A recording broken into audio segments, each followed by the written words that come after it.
হযরতে আনাস রাদিয়াল্লাহু তাআলা আনহু বলেন, নবী মুস্তাফা সাল্লাল্লাহু তাআলা আলাইহি ওয়াসাল্লাম যখন হিজরত করে মদিনা মুনাওয়ারাতে আসলেন, তো আমার নবী মুস্তাফা সাল্লাল্লাহু তাআলা আলাইহি ওয়াসাল্লাম বুঝতে পারলেন এখানকার মানুষেরা বছরে 2 দিন খুশি মানায়, 2 দিন খুব খেলাধুলা করে। আমার নবী মুস্তাফা সাল্লাল্লাহু তাআলা আলাইহি ওয়াসাল্লাম জিজ্ঞাসা করলেন, তোমরা যে এই 2 দিনে খুব খুশি মানাচ্ছ, সেই 2 দিনটা কি? সেই সমস্ত ব্যক্তিগণ আরজ করলেন, ইয়া রাসূলুল্লাহ, ইয়া হাবিবাল্লাহ, নবী গো, আমাদের জাহিলিয়াতের মধ্যে থেকে আমরা 2 দিন খুশি মানাই, 2 দিন খুব আনন্দিত থাকি। আমার নবী মুস্তাফা সাল্লাল্লাহু তাআলা আলাইহি ওয়াসাল্লাম বললেন, আল্লাহ তাবারাক ওয়া তাআলা তোমাদের জন্য 2 দিন দিয়েছে, সেই 2 দিনটাতে তোমরা খুশি মানাও, সেই 2 দিনে তোমরা খুব খেলাধুলা করো। সেই সমস্ত ব্যক্তিগণ আরজ করলেন, ইয়া রাসূলুল্লাহ, ইয়া হাবিবাল্লাহ, নবী গো, সেই 2 দিনটা কি?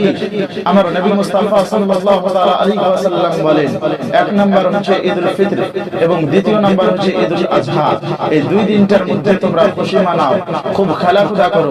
হযরতে আবুল হাওয়ারিস রাদিয়াল্লাহু তাআলা আনহু থেকে বর্ণনা, আমার নবী মুস্তাফা সাল্লাল্লাহু তাআলা আলাইহি ওয়াসাল্লাম উমর ইবনে হাজম যখন নজরানে ছিল, ওখানে লেখা ছিল যে ঈদুল আযহার নামাজ তোমরা খুব তাড়াতাড়ি পড়ো এবং ঈদুল ফিতরের নামাজ খুব দেরি করে পড়ো, আর মানুষদেরকে ওয়াজ নসিহত করে শোনাও।